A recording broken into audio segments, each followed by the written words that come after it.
Namaskar and welcome to this exciting episode of Sattology, debunking mythology. Sat means truth, logos means a study or science, Sattology means a science of truth or study of truth. Opposite of that is mythology, which means a science of fake lie imagination or study of fake lie imagination. We should never call our Vedic literature or scriptures or Shastra as mythology, because when you say that, you destroy your own identity. Yesterday also I was in a meeting and some Indian Americans called it as my mythology. And I literally wanted to walk away from that meeting, because then if you say mythology, then it literally there is no point in discussing further because you don't believe in it. So I have very, very special guest. She has come after a long time and she went through some struggles, health related, and she's back with us now. Well, let's welcome Rupa Bhaty.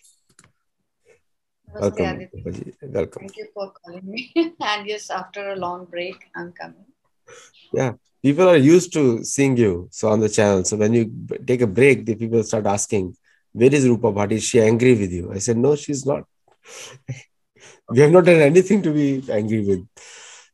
So, so one question to you is: people break the shastra to suit their purpose, and while doing so, I mean, it's always good to take out a new perspective, which is very much needed many times.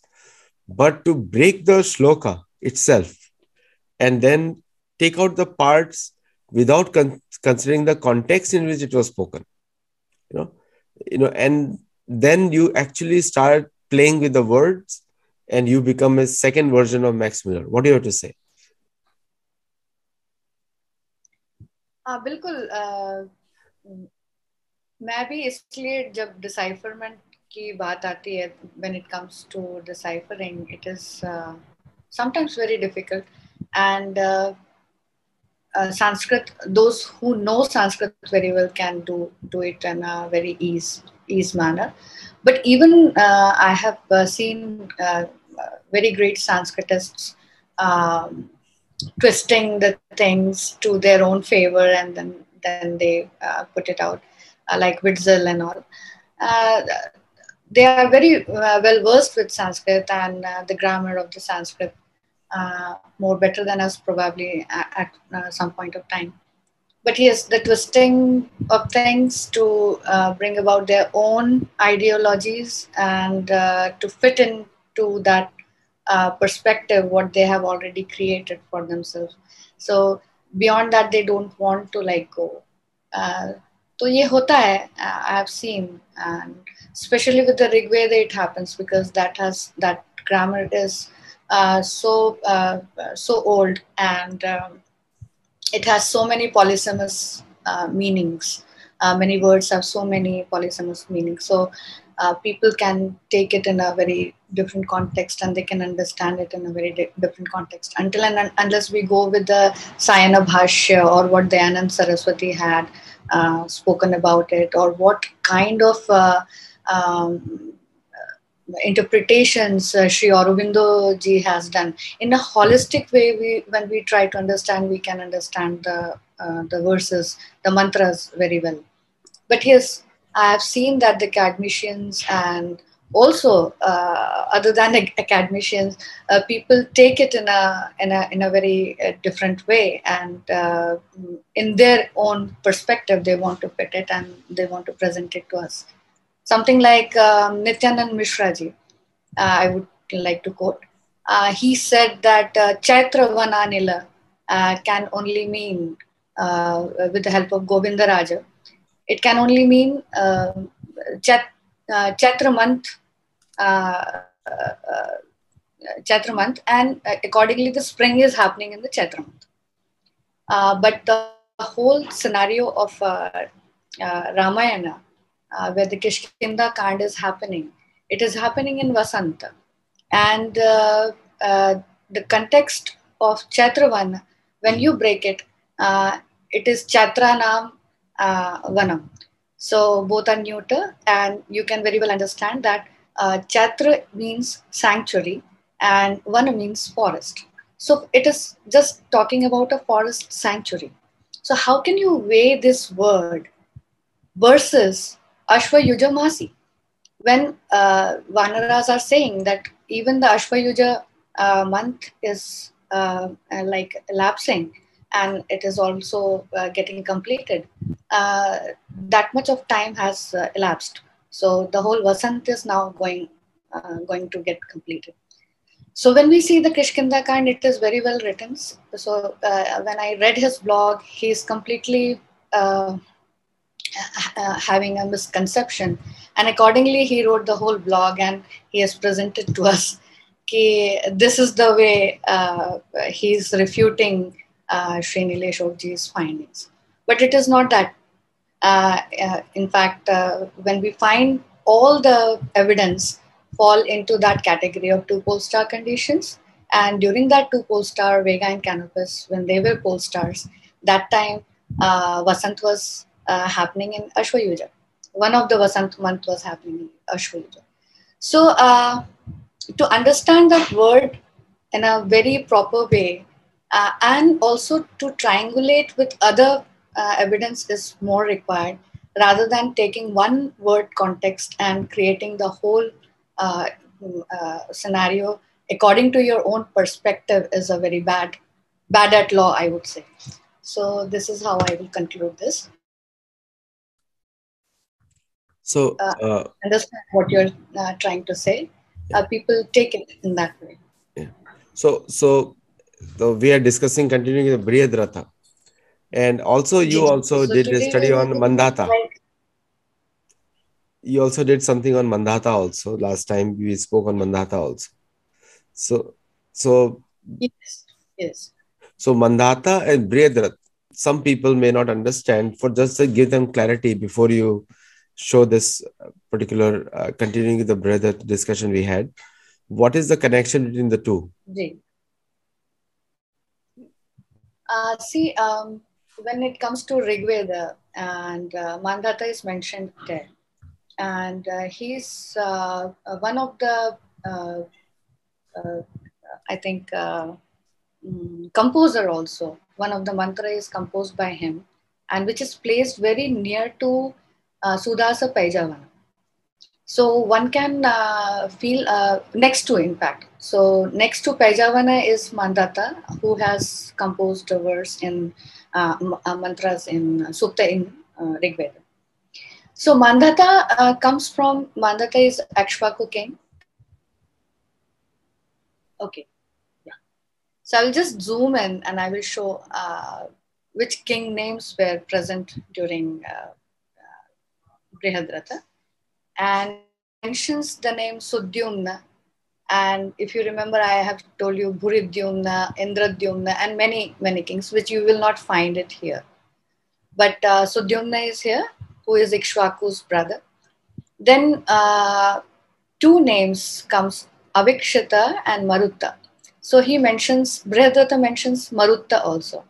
And in one of the Brahmana, we come across the Avikshita and Marutta together. So as a Marutta as a son of Avikshita. So this is how these these are also mentioned by Brihadratha in Maitrani Upanishad. We see this name coming in the Dishta lineage, who is again Ikshvaku's brother. The third one that we come across is from the Nriga's lineage, from the Ikshvaku's lineage itself. He mentions Kuvala Yashva and Brihadashva also. Uh, After that, uh, we find, I think, we'll just zoom it here. After that, he mentions Purukutsa, Anaranya, and then Harishchandra. And accordingly, he also mentions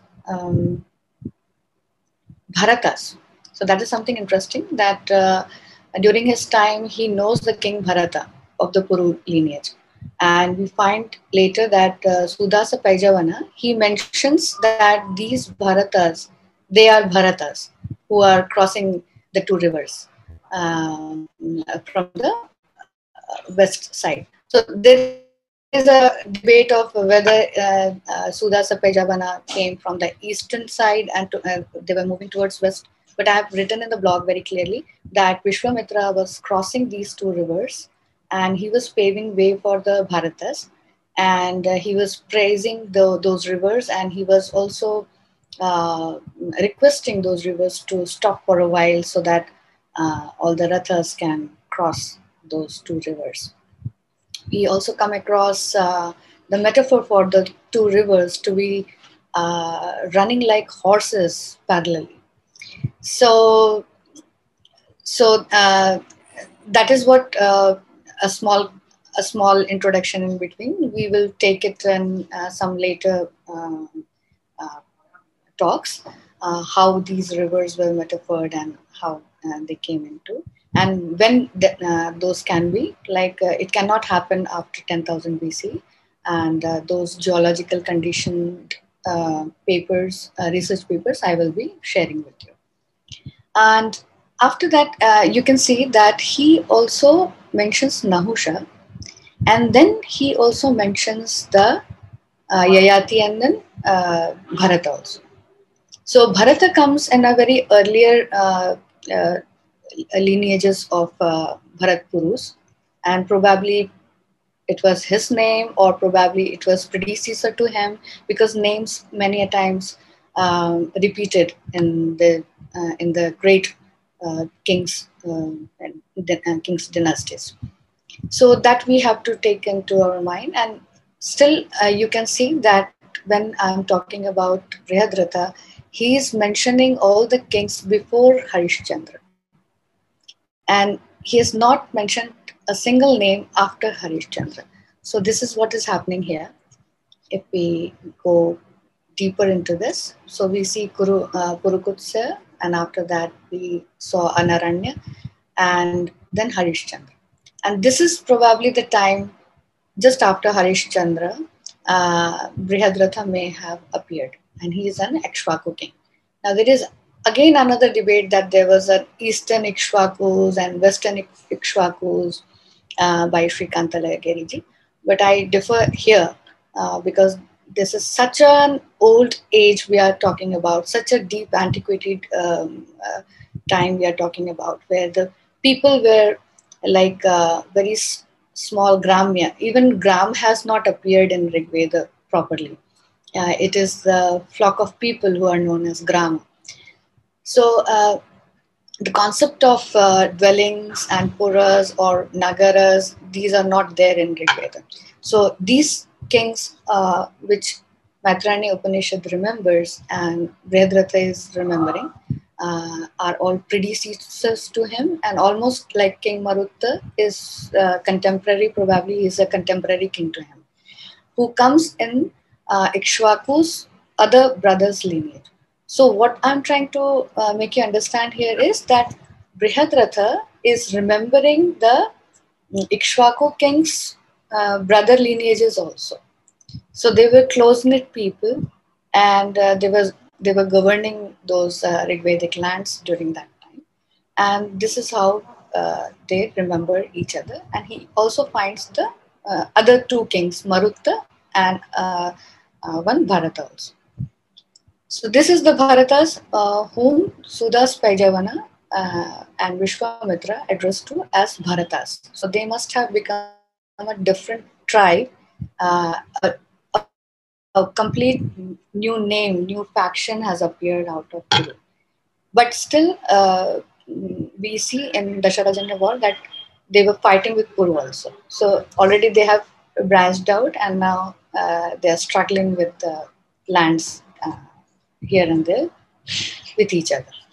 So this was happening, and we also saw in the last two talks that Brihadratha was fighting with Turvasus and Yadus. So Turvasus and Yadus have not yet entered the land, the Rigvedic land per se, I should say, and this is what is happening during that time. But there is a continuity after Brihadratha. The Puranas, the Itihasa, the Ramayana, Mahabharata, all have some stories together. Like Ramayana have and Mahabharata has Bhagiratha bringing Ganga. Then we have Agastya crossing Vindhya. So all these stories are there. And we always take those stories like, okay, disconnected type of, and we are never able to connect all these dots together. But this whole genealogy uh, takes us to a ride onto 40,000 BC from the eustatic level when went down due to the last glacial maximum, and when it came uh, to the optimum, and after that again when the sea level rises. So we have a continuity of the whole story there. So this is what I will today tell you, that how it is happening. So I'm just taking the genealogy here and I'm just putting it here how it was happening. So these are all the times are the Pleistocene times. So before that, upper Pleistocene, middle Pleistocene, lower Pleistocene, all Pleistocenes were happening. And by the time of Sagara, we come to a last glacial maximum time. This is around 26, 25, 26,000 BC, when the ocean levels have gone down to the optimum, the most lowest level.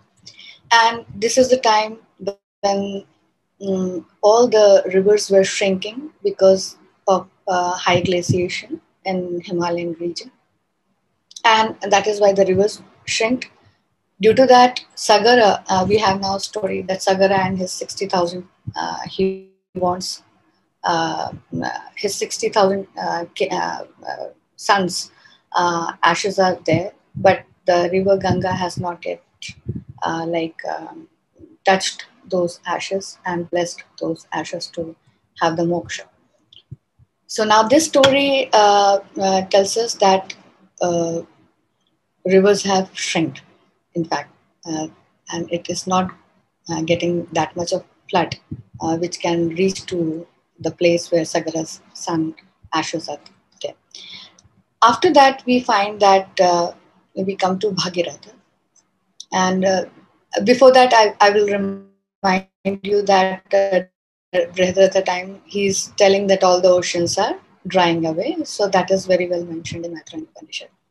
Now, after Sagara, few generations after, Bhagirath comes, and he rescues Sagara's son's ashes, and he brings Ganga. So, with the deep study, what I could understand that uh, there must have been deglaciation started, and huge ponds and lakes were formed in the Gangotri region, and probably from other Bhagirath end, there are two mukhas. So from one mouth also broke, and it started flowing, and the river widening happened, and flooding also happened, and that is how the Sagara ashes were assimilated in Ganga. And this is how the Sagar word comes into picture, that it goes till ocean, and this happens. Now, what is happening exactly by the deglaciation? Now, the sea level is rising. So this other phenomena has started here. During this time, during the Bhagirath time, it appears to me that this is the parallel Parshurama time also, Jamadagni, which is mentioned in two of the mandalas of Rig Veda. So Jamadagni Ram is mentioned there. So he belongs to the last glacial maximum times when he reclaims the Konkan belt and the Kerala belt, and that is why this is not just a story. It was exactly happening. There was a lot of land uh, besides the Kerala, but not at the higher plane, in the lower plane, and 120-meter down probably. Um, and that was reclaimed during his time, and probably उस समय वहाँ पे बसावट रही होगी, people used to live there before the inundation and all that happened. So this is very interesting time period of Bhagiratha, who is filling the ocean, which shows that the ocean level is rising. And before that, Rama Jamadagni also appears, which is not mentioned here in this chart, but he's there. Now, after some times, after some of the generations, it is not all the generations being meant. These are very prominent king in 1000 years or 2000 years, something like that. Only one or two names are appearing who were very prominent and must have done very great jobs during those times and who are remembered. After that, we come across Agastya crossing Vindhya. So that also happened in 20 to 19,000 BCE, and that I have already shown with the help of Parashara Tantra. That the Agast who was crossing Vindhya during his southern course was not the physical Muni, but it was a star Canopus Agastya, and it cannot happen not happen after or before 2019,000 BC. So this is a benchmark. We have one more benchmark after Brihadratha and last glacial maximum Bhagiratha times. Now, something very interesting, you will see that I have quoted Agastya crossing Vindhya with Ashmaka.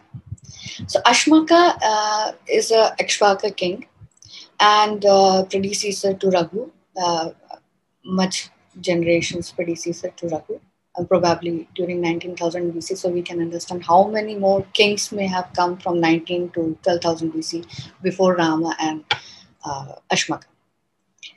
Why I'm saying Ashmaka? If you go to Aryabhatta, you will find that he is always being mentioned as the person from Ashmaka. And this paper has been very well written by Sri K.C. Hari, and one can go into IJH's site and can read how he has concluded that he was an Ashmaka Bhatta. That is, Aryabhatta was from that place. Now, there it is being mentioned that Avantya Ashmaka. So Avantya Ashmaka means after Avanti, the land was known as Ashmaka. So Ashmaka also means stone. It it also means it may also means the Ikshvaku king. In a very later time, we find that the Andhra kings are also Ikshvakus. So it was not only east or not only west, but even the south of Avanti was governed by the Ikshvaku kings. And probably that is what the confrontation we see between the Rakshasas and the Ikshvakus in Ramayana. So Kharadushan and all these people are can be found till more upper region, till Nasik and Vidarbha and Nasik and these regions where like Shurpanakha, she was found there. Found there. So people of very southern countries like Lanka, they were colonizing till probably Bastar, because in Bastar I found that Ravan is revered. And I knew one person whose name was Ravana. So they didn't feel anything bad about this name, and they have a completely different culture. So because of that culture, also many papers appeared that Lanka may have been in Madhya Pradesh or Odisha or in western side of in somewhere in Gujarat. So those theories also came up. Why? Because these people have colonized, probably were having like something like Alexander was having satraps. So something like that, they were Rakshasas were having those lands, and they were forest dwellers kind of people, and probably they came till that much north. So Ramayana. So Ramayana is all about his Ayana. He how he moves towards south and he conquers all those lands again and reach to Lanka. And एक निमित्त ये हुआ कि Sita was abducted, and in that uh, in that quest he conquered most of the lands uh, uh, till Lanka. So that is why I told Ashmaka, I kept it as a benchmark with Agastya crossing Vindhya. And probably during that crossing, and that crossing was necessary. Why? Because of last glacial maximum, they wanted to have more land explored, because the northern region must have become very arid and very dry. So they needed to come down because the rivers were also shrinking. Some rivers were, because of the tectonic and difficult geological conditions, uh, things were becoming more dreadful for them, and probably they wanted to move from there and explore more. So this is how I put, after Agastya crossing India during 19,000 BC, we come to Dasharatha II. So today I will tell you that when there are two things, like Dasharatha lived for 60,000 years and Rama probably lived for 11,000 years. So why those kind of phrases comes in? So person is immortal only till 125, 175 years, 200 years. We have heard of this much of time in our times. Uh, in Maharashtra, I think I heard about one person who must have lived for 1400 years or something like that. But those are the things. But nobody went till like 60,000 years. But why so? Dasharatha remembers that there must have been a predecessor to him, and very initial times there must have been one more Dasharatha, and accordingly he can say that, oh, see, now I'm 60,000 years old, just to commemorate that, the whole uh, the whole timeline. We also see that zero is very much known to Rigvedic people also, because they know the number 3339, so they know the zero. So we understand that the people knew how to use these numbers, and they knew how to remember how old they could have been, their lineages could have been. Likewise, Rama. So when we see that, here only we see that there is a Dasharatha, and then there is a Dasharatha too. So probably there must have been many Dasharathas. Ratha doesn't mean chariot here; it means body. So the man with the 10 bodies, like man with the strength of 10 bodies, something like 10 heads. Ravana was not having 10 heads, but he's called Dashanana because of he was having that much of brains. Like the, I think in one of the talk I talked about the TB capacity also. Um, our brain has 74 TB capacity. So you can imagine we cannot have the glimpses of our whole life in 1 TB as pictures, and our brain has 74 TB. So you can imagine that Ravana must have been having so much of capacity with his brains, and we know that he was a very intellectual person also. So here we come with the help of Brihadratha. We understand that he is remembering all the oldest people, even the Ikshvakus, Kaka log and all, and unke bacche and unke lineage mein koi. But Rama cannot remember that. Rama is not remembering the Nriga's lineage, the other lineage in Ramayana. So we found all these things from different Puranas, and this Devyanath person, whoever has created this one, is one of the best thing he has done for us. So even Rama is not remembering all these king names, and so many names are just missed. So we cannot take it for granted that only these many people were there uh, in this dynasty or in the other dynasties. Other dynasties were not that prominent, but the kings must have remained, and their genealogy must have remained. But there was no Bhat like who has eulogized the Bharata Purus or the Ikshvakus. Even in the Bharata Purus and Bharat lineage, I don't find much names apart from Rig Veda and some Mahabharata itself. The greatness of Ikshvaku lineage can be understood with the help of the Puranas, with the help of Rig Veda itself, because in Rig Veda also they outnumber. the Purus. How is it possible that they couldn't have uh, been a part of Dasharajanya war? So those are some questions that always comes and into my mind. What made them to come out of that place and explore other part of India?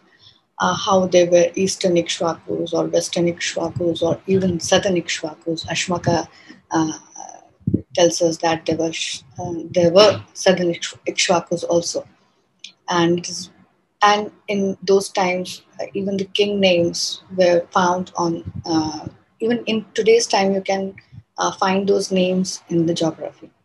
So this is something very interesting to understand what the whole Brihadratha timeline is trying to say. So Maitrani Upanishad itself is a uh, though the shlokas are very less, but when we kind of try to explore them, it is like a huge history, and we can find so many truth from the same simple, very small text. So today I will conclude it here only. So back to you, Aditi ji. Yeah. No, nice presentation, and it does have a T mark or something on that presentation. So I was a little bit, anyway.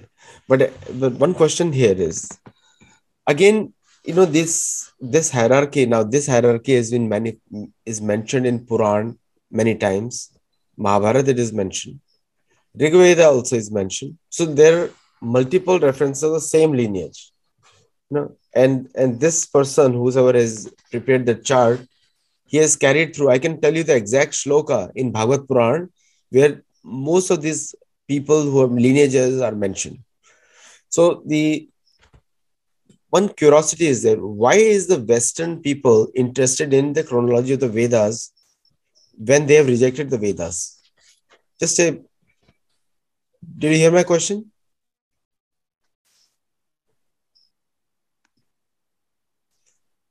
Rupaji? I, can you hear me? Can you hear Yeah, me? yeah. So my question is, I'll again ask: why Yes. are the Western authors interested in the Vedic chronology so much? I don't know how much they are interested uh, in the way to find the truth, but definitely it is something which is untouched. So they want to explore that first. So Haha. it is always with them that we found it something more earlier to, and they always degrade our findings. That is there. It's a very painful part that we are not being heard. Some people say like because of being right wingy or left wingy and all those kind of political things also appear, but they fail to understand that whatever we are trying to find is something very unique. And but yes, they do want to understand the Rig Veda and its antiquity, but they are stuck up with their biblical timeline. And No, they're just trying to do it. And why do Indians need to take their approval? we don't want to take their approval. We don't. In fact, now we should refrain. It is our history, and we should rewrite it again. Something that has gone so far, that has to be rectified, and there should be a consensus of. In fact, we are in our country only. We are very much divided. So Yeah, that because is a. why do we have to take their approval for anything? Why we don't have to make them understand anything? We In don't want case, to. We don't want to understand Bible. We don't want to understand Quran. yeah. Yes, why would we like them to understand our things? But yes, the deeper antiquity they should understand, uh, to understand the humanity, to understand the human evolution. So how it evolved, and every kind of thing is present in Rig Veda. See, So when it, I come up with one of the river finding that how the two rivers were coursing parallel to each other like horses. So you will find that this cannot happen in our times, neither in 5000 BC, neither in 12,000 BC. So it was happening before that only. So it is not that Rigveda is having only nomenclature context or what they are trying to find with the genealogy. There are geological conditions there are tectonic conditions there present. You have to just read and find them what Rigveda is trying to say, and that is not a very big deal. Like, it is not a very difficult language to understand. One knows Sanskrit a bit, they can definitely read, and then they can try to understand कि भाई बोलना क्या चाह रहे हैं ये. ऐसा तो नहीं है अपौरुषेय है, अपौरुषेय कर दिया, वो भी बहुत अच्छा काम किया. Why they did अपौरुषेय? So that they couldn't change anything. Otherwise Ramayan में जैसे थोड़े बहुत interpolations हुए हैं, अगर ऋग्वेद में हो जाते, we couldn't have found that when Dasharajanya war was happening, when these two rivers were coursing parallel to each other, where Saraswati was, who was Apaya, who is Drishadvati, which river is the Drishadvati, why they are mentioned in such a prominent way, what is the what is their age, how old these rivers are, is there some kind of a marker there in Rigved which can take us back to that old time. And again, there is a dogma of language. They feel that language is a very recent phenomenon. They feel only 4000 BC or 5000 BC the language came in, because we didn't have script, and because of that there should not have any language. So this is a complete nonsense that is going on in the academia with the help of linguistics. No, So yeah. in the linguistic this is happening.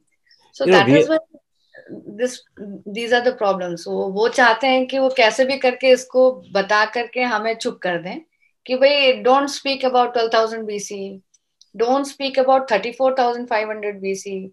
What are these benchmarks? नहीं नहीं नहीं, ये नहीं है. Whatever we are telling is true. और इसलिए हम वो मेथोडोलॉजी लेके आएंगे, लिंग्विस्टिक वाला एक फ्रेम लेके आएंगे, दूसरा एक फ्रेम लेके आएंगे, उसको मैच करेंगे, अपने पर्सपेक्टिव में डालेंगे, एंड देन हम आपको प्रपोज देंगे, and you have to abide by that.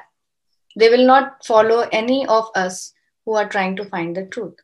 no, the see, if anyone lives with the Western academics, first of all, regular Western people, they don't care about all these things, like any other Indians also.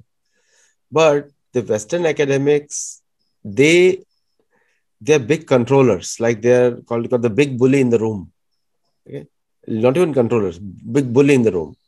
Now, the more you listen to them, the more they get energized. So I've stopped doing that. I tell them this is Sattology and yours is mythology. So once you completely reject them, then they start looking at you with respect.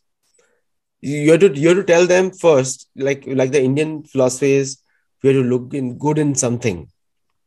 But our Dharma Shastra says, first you have to completely reject the Asura. Like Ravan is completely declared as an Asura. Not, he may have Gyan, a lot of Asuras have Gyan, but that is not important. Behavior is more important.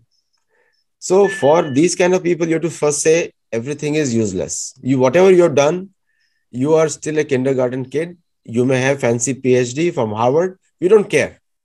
Keep it in a drawing room or flush it down the toilet. We don't care. Now once you do that, then they start listening to you. This is the methodology.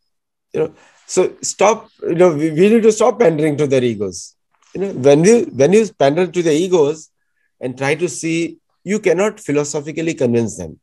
It's just like, and a very crude example. So for the audience, it's like you do not force a donkey to go anywhere. It's not going to go.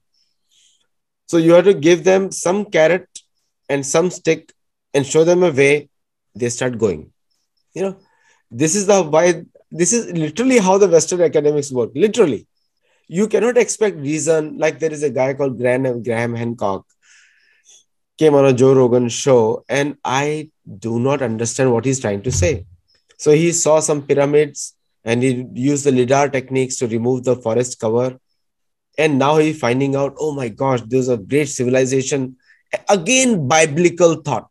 I said, biblical thought has only produced zombies, nothing else. Only zombies, and zombies don't exist. Nobody has risen from the grave till date, including their whatever messiah they call it. So we have to, unless we do that, we cannot come to a real conclusion. So anyway, thank you so much, Rupaji, and thank you for all the viewers for watching it.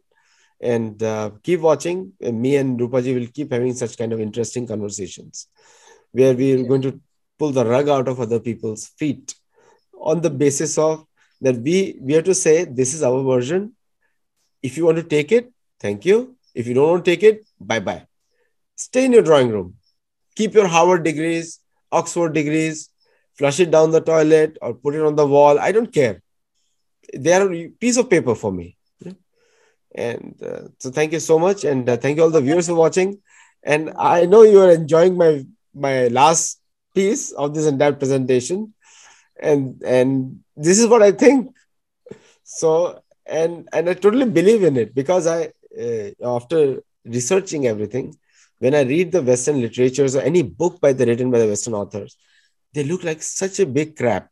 To be literally precise, they're highest scholars, and they sell like millions. They sell millions, and for what? Nobody reads them. They themselves don't believe in it. Why you want to buy it? So thank you so much, Rupaji, and keep watching, keep commenting. I'd like to hear feedback. Namaste. Thank you so Namaste. much.